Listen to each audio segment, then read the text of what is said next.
Hoy se han reunido acá la red LAMIC, que es una plataforma integrada por varias organizaciones que defienden los derechos de la niñez de la región mesoamericana y del Caribe. Hoy han tomado un posicionamiento político ante la violencia que existe contra la infancia en esta zona del continente americano. Wilmer, ¿qué postura han adoptado? Bueno, primero decir que la red LANIT es una red latinoamericana y caribeña. Abarca todos los países de América del Sur, Centroamérica hasta México, y estamos trabajando de manera coordinada en estos países, priorizando diferentes temáticas, como son la participación, que tiene que ver con los principios fundamentales de la Convención de los Derechos del Niño, la inversión, los sistemas de protección y de garantía de derechos de la niñez, los temas de migración y en general los temas de vulneración de derechos que tienen que ver con la violencia y la inseguridad sistemática de nuestros pueblos.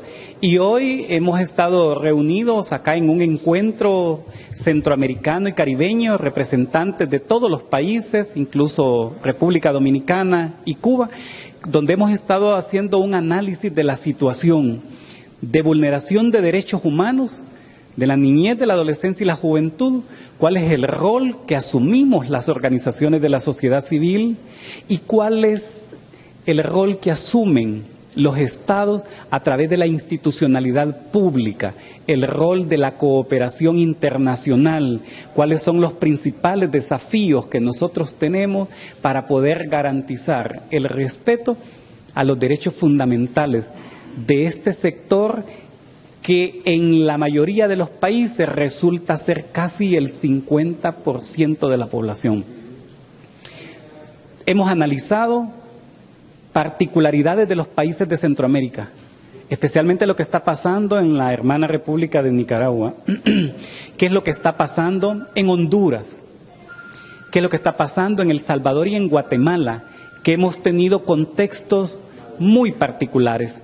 El mal llamado triángulo que nos identifica la corrupción, la impunidad, la migración infantil y la falta de respuestas concretas por parte de los estados.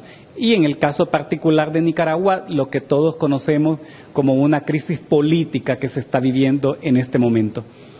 Y en el caso particular de Honduras, Wilmer, con los niños que partieron de Honduras y que fueron presas de esas violaciones de derechos en el marco de la política tolerancia cero de Donald Trump, ¿ya se conoce cifra de cuántos niños fueron enjaulados, de cuántas familias están en proceso de ser retornadas?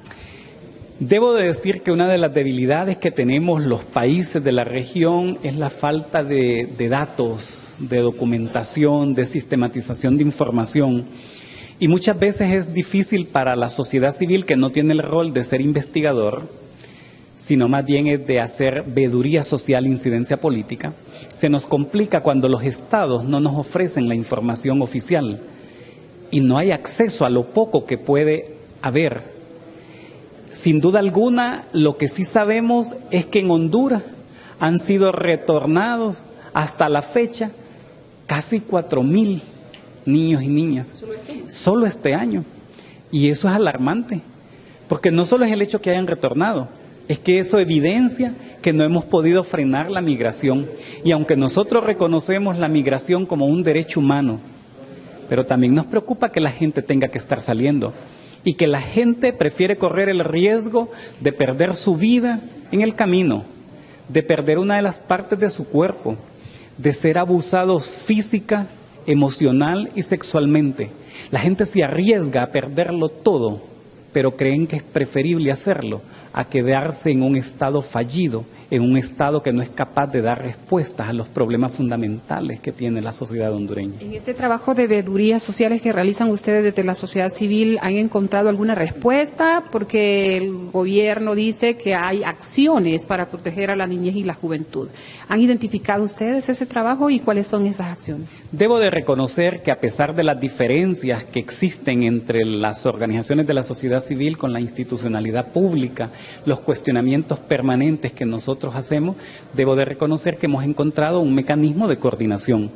En el caso particular de la Dirección de Niñez, Adolescencia y Familia, le hemos estado acompañando en un proceso de su fortalecimiento, pero sobre todo para que esta institucionalidad pueda asumir la instalación de un sistema nacional de protección y de garantía de derechos de niñez. Necesitamos, y por eso estamos acompañando a esta institución, para que pueda cumplir con el rol que le ha sido encomendado y que otras instituciones no estén sustituyendo su responsabilidad, porque uno de los mayores problemas que tenemos en Honduras es que las instituciones sustituyen las responsabilidades de otras, o incluso en el caso de niñez, le damos al despacho de la primera dama un rol que no tiene constitucionalmente porque no existe. Entonces, es acompañar este fortalecimiento. Estamos incidiendo ante el Congreso Nacional para cambiarle la categoría y que deje de ser una dirección, pero por supuesto con una categoría distinta, pero haciendo una revisión exhaustiva de su decreto de creación para que se convierta en lo que debe de ser una instancia rectora de políticas de niñez. Estamos coordinando con Cancillería, estamos coordinando con la Secretaría de Desarrollo e Inclusión Social, estamos coordinando con el despacho de la designada presidencial Olga Alvarado en temas específicos. Y ustedes nos preguntan, ¿y por qué están coordinando con ellos? Porque entendemos que las políticas de Estado es responsabilidad de la institucionalidad pública implementarlas y que nosotros debemos de incidir ante la institucionalidad para que ellos cumplan con la función que les es encomendado.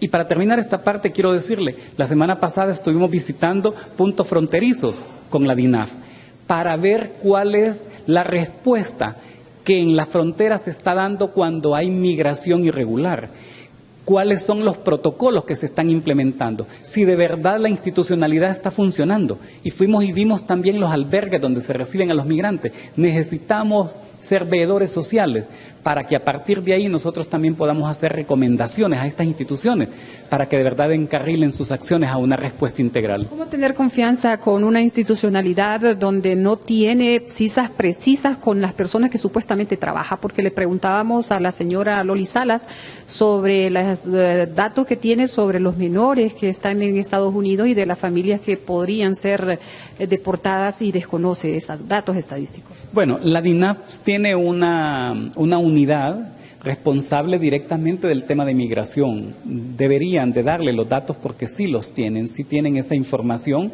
de cuántos niñas y niños están siendo retornadas al país, cuántos están ahora mismo en albergues y claro, y están en la obligación de tenerla.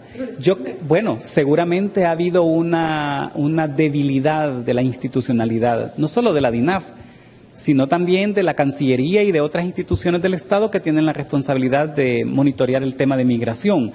Y falta cruzar esa información para que todas y todos la manejemos. Si no logramos tener claridad de cuál es el fenómeno, cuál es el problema y cómo debemos de atacarlo y qué estrategias políticas y estratégicas deberíamos de impulsar para que haya una respuesta integral, entonces no va a ser posible que nosotros podamos garantizar sistemáticamente los derechos fundamentales de la población. Y yo creo que ese es un error que se debe de reconsiderar esa posición. Y hay que darle a la prensa y a cualquier ciudadano la información. El acceso a la información pública debe de ser una obligación de todas y de todos. ¿Qué le para la niñez en Honduras?